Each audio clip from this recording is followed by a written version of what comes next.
Have you ever wondered what really goes on inside a narcissist's mind after you leave them? It's not grief.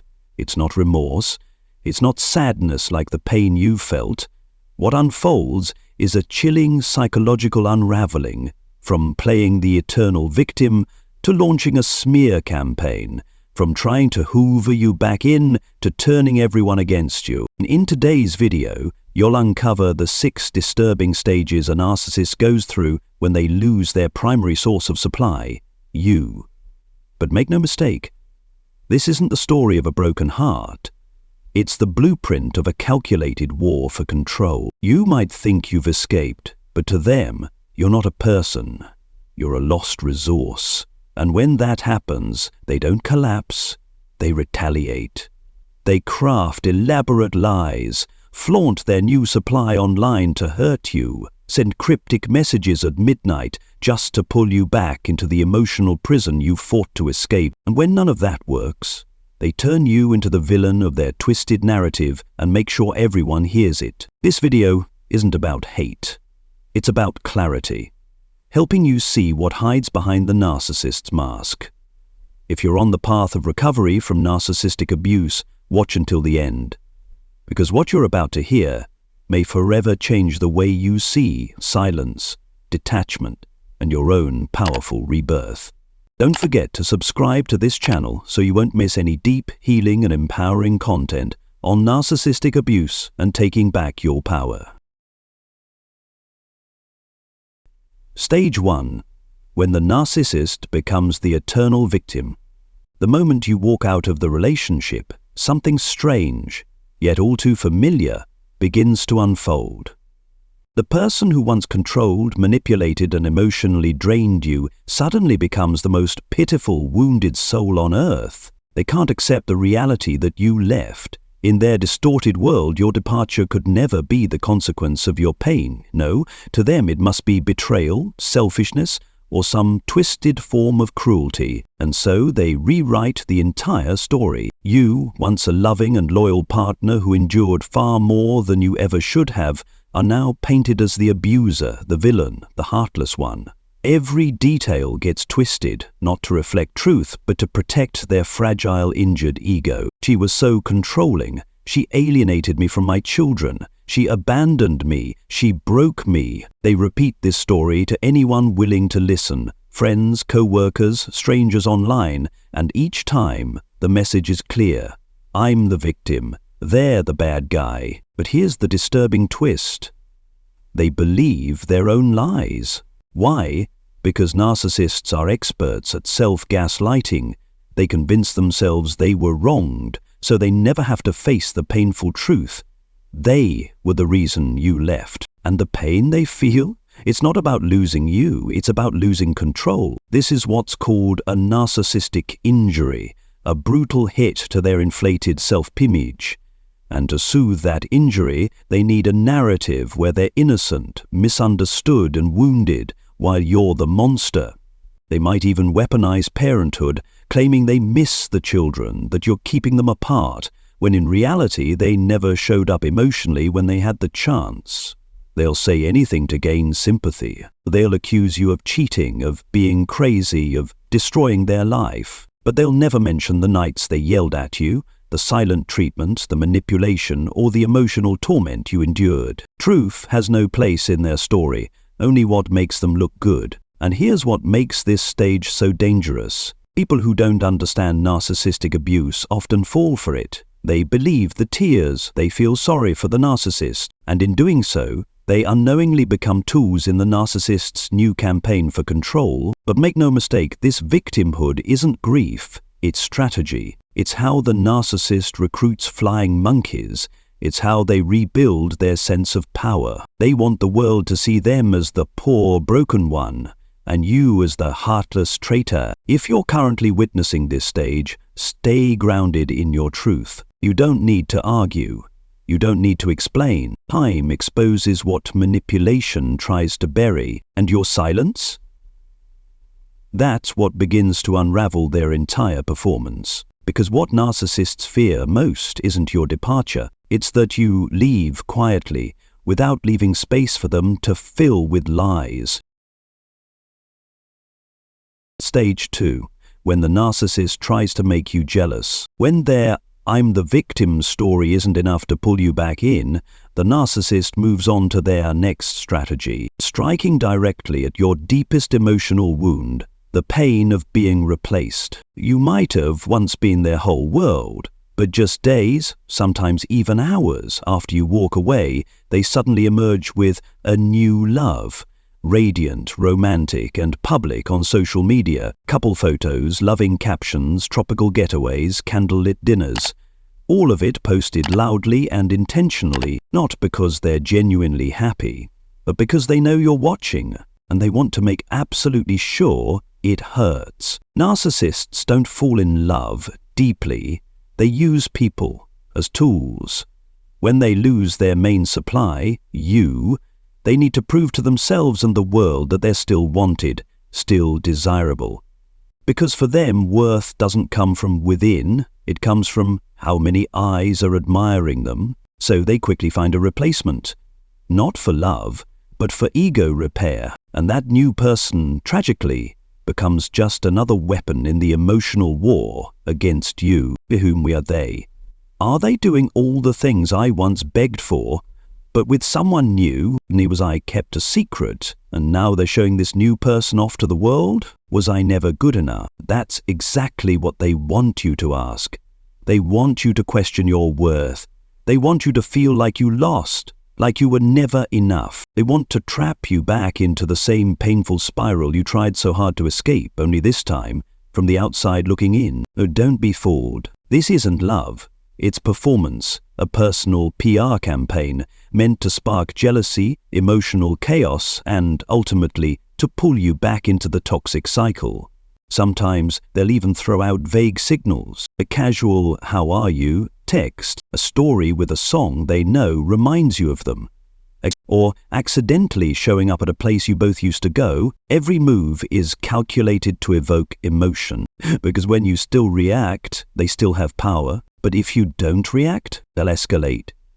More affectionate photos, meeting the new person's family, sudden engagements. Not because they've moved on, but because they can't stand being forgotten. Deep down, they know they've lost the one person who loved them sincerely. But they'll never admit it. Instead, they'll try to win through fake smiles, performative love, and doing all the things they know you once longed for. So if you're witnessing this right now, remember, no one truly happy needs to prove it online. And no one who has moved on goes out of their way to make sure you see them. They don't love the new person more than they loved you. They're just trying to make you believe they do. Don't let them succeed. Stage 3. Hoovering when the narcissist tries to pull you back in. When playing the victim doesn't soften your heart, and flaunting their new happiness doesn't ignite your jealousy, the narcissist shifts to a darker, more calculated phase, the hoovering phase. The term comes from the vacuum cleaner brand, and it's fitting, because their mission now is simple: suck you back in. They want to reel you back into the same toxic cycle you fought to escape, but this time, they don't use tears or rage. They use strategy. They use timing, memories, emotion, and surprise. You might be doing well, healing, rebuilding your strength, finally learning to breathe without them. And then, a message appears. Not an apology, not a dramatic confession, but something vague and emotionally loaded, like, "I still remember the way you looked that night under the stars. You still have that little dog, right?" A message that seems innocent, but is designed to spark curiosity, awaken nostalgia, and trigger a reaction.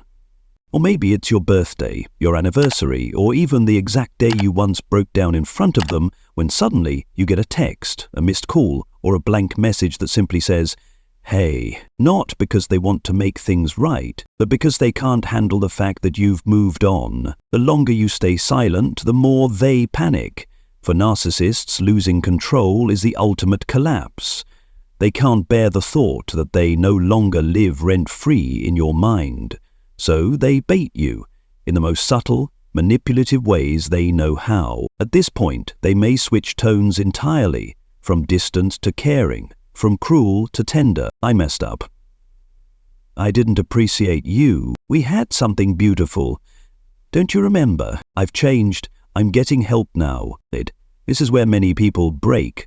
Hope returns. Hope that maybe this time it's real, that maybe they finally see your worth.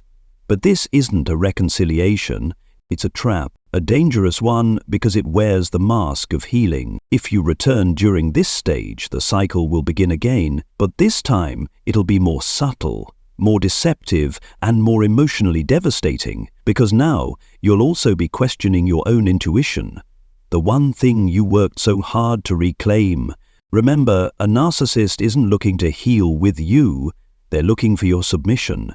And if hoovering fails, they won't walk away in silence. They'll escalate to the next stage, a full-blown smear campaign to destroy your name. So if you receive a strange message from the person who once shattered you, pause. Don't reply. Don't wonder. Don't check their profile. Just remember, a text isn't change. An apology isn't growth, and someone who once broke you doesn't get to come back as your healer. They don't come back because they love you. They come back because they can't stand that you don't love them anymore. Stage 4. The smear campaign. When they can no longer control you, they try to control your reputation. When you don't react, when you don't text back, when every hoovering attempt fails, the narcissist moves into their final act of retaliation, the smear campaign. They can no longer control you directly, so now they try to control how others see you. To them, losing control isn't just a disappointment, it's a direct assault on their ego, and to restore their fractured identity, they need someone to blame. They need a villain. And in their rewritten story, that villain is you. It usually begins with whispers. She's mentally unstable. He's toxic. Nobody could live with him. I tried everything, but they ruined it all. She cheated on me, was always manipulative and controlling. They take fragments of reality, twisted, exaggerated, or completely fabricated, and craft a story designed to make them the wounded party and you the one who caused the damage. But it's not just about smearing your image. The deeper motive is isolation. They want the people around you to pull away. So you lose your support system. So you begin to doubt yourself. So you feel alone, confused, and just broken enough to run back to them. And sadly, sometimes it works. In work environments, they may whisper to co-workers, warp the truth, or strategically paint you as difficult. Among friends, they might reach out to people you trust, claiming, "I did everything I could, but they were impossible." Even with your family, they may plant seeds of doubt, creating distance between you and your loved ones, just to make sure that when you fall, they are the only one left to catch you. When people start pulling away from you, you may begin to ask yourself, was I really the problem? Mine. Is everyone believing them? What did I do wrong? But here's what you must remember. Narcissists are storytellers, but they only tell half the story. And the other half? That's the part they never want anyone to hear. The part where they manipulated, betrayed, degraded, and emotionally exhausted you. The smear campaign isn't an emotional reaction. It's a tactic. A desperate strategy to rebuild their public image by destroying yours. If you're in this stage right now, stay grounded. Don't waste your breath trying to explain yourself to people who want to believe their version. Truth reveals itself over time, especially when you stop trying to defend it, because you don't need to win in their story. You just need to keep writing your own. Stage 5. When the narcissist silently watches you from a distance, after the smear campaign fails to destroy you, after the hoovering attempts can't pull you back in, and after you've proven that you're no longer the same person they once controlled, the narcissist enters a particularly dangerous, yet eerily quiet phase. The silent observer stage. Don't mistake their silence for closure, because with a narcissist, silence is never surrender. It's strategy, a way to remain present in your life without being visible. They stop contacting you directly, no more texts, no more calls. But make no mistake, they're still watching you. From fake accounts, mutual friends, online platforms. Any window they once had into your world, they'll try to reopen, even if just a crack. Why? Because even though they can no longer control you, they're still obsessed with what they lost. They can't stand the idea that you're living, and they're no longer part of your story. No sadness, no mentions, no reactions. The more silent you are, the more anxious they become. The happier you are, the more triggered they feel. The more successful you become, the more threatened they are. And so they watch, quietly, secretly, what it might look like. Viewing your stories without reacting, you from anonymous accounts. Asking mutual friends how you're doing, checking your LinkedIn, TikTok, Instagram, or Facebook, even coincidentally appearing near your workplace or neighborhood. What makes this stage so dangerous is that you might think, maybe they've changed, they're quiet now, maybe they're letting me go, they must have moved on, but the truth is they're still manipulating you, just in the shadows. This kind of surveillance isn't about love, it's about unfinished control. To them, your joy without them is an insult, and if they can't pull you back, they'll settle for keeping you in their line of sight. Sometimes they'll even leave subtle clues, a like from a strange account, a message from an old mutual, a random run-in. Don't call it coincidence. Don't label it reconnection. It's calculated observation. If you're in this stage, the best thing you can do is block every account you suspect they may use to sharing personal details online. Don't post emotional updates or wins to prove anything. To reopen communication channels, even through mutual contacts, because what they're waiting for more than anything is a reaction, upward glance, any sign that you still remember, that you've changed. You no longer need someone watching to feel alive. You don't need to prove your happiness, and you don't need to look back, because what's ahead of you is freedom. Stage 6. When the narcissist quietly collapses. No screaming, no new drama, no one left to manipulate, no one left to impress. After all the tactics, the manipulation, the smearing, the hoovering, the silent watching fail, the narcissist finally comes face to face with what they've always feared, the emptiness within. But they don't break down the way you might expect. There's no begging, no crying, no apology. Instead, they crack silently, behind the mask, a fractured ego slowly imploding under the weight of its own illusion. Because unlike you, they don't know how to hurt properly. They don't know how to grieve, how to heal, or how to grow. They only know how to survive through others. And when you, their mirror, their emotional supply are gone for good, they cease to know who they are. Sure, they might keep posting, they might still smile in public, they might still be with someone new, but it's all just one long, exhausting performance. Deep down, they're crumbling. A soul with no anchor, self-image no longer sustained by your attention, your love, or your pain. This is what we call the silent collapse. No one witnesses it, no one names it, and no one rescues them, because they built a world where they were always the victim, and now they're trapped in it. Their pain isn't from losing love, it's from losing power. Their sadness isn't from missing you. It's from no longer being able to rewrite the story with you in it. You didn't react, you didn't return. You no longer exist in the world they control, and that is their ultimate defeat. And not that you left, but that you no longer need them to live. When your silence becomes permanent, there's no villain for them to blame, no wounded self to portray, no emotional strings left to pull. They are alone, not because no one loves them, but because they never truly learned how to love anyone, not even themselves. And what about you? You're living, you're healing, you're remembering how to love yourself without proving it, without needing to win, without needing anyone's apology to be free. You've made it through all 6 stages, not to understand the narcissist, but to understand yourself more deeply than ever before.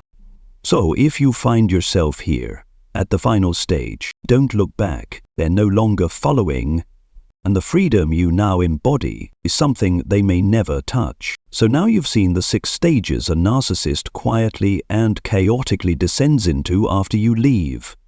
But here's the truth. What matters most isn't how they feel, it's who you've become after everything.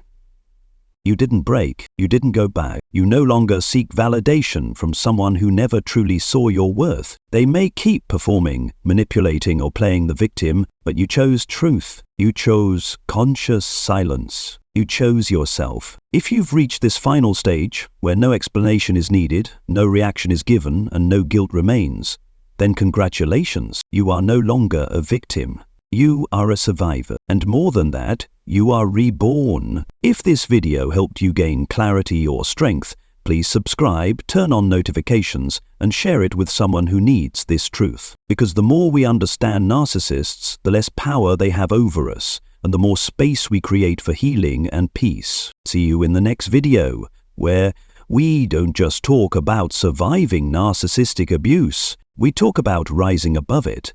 Stronger, wiser, and free. Keep healing in your own way.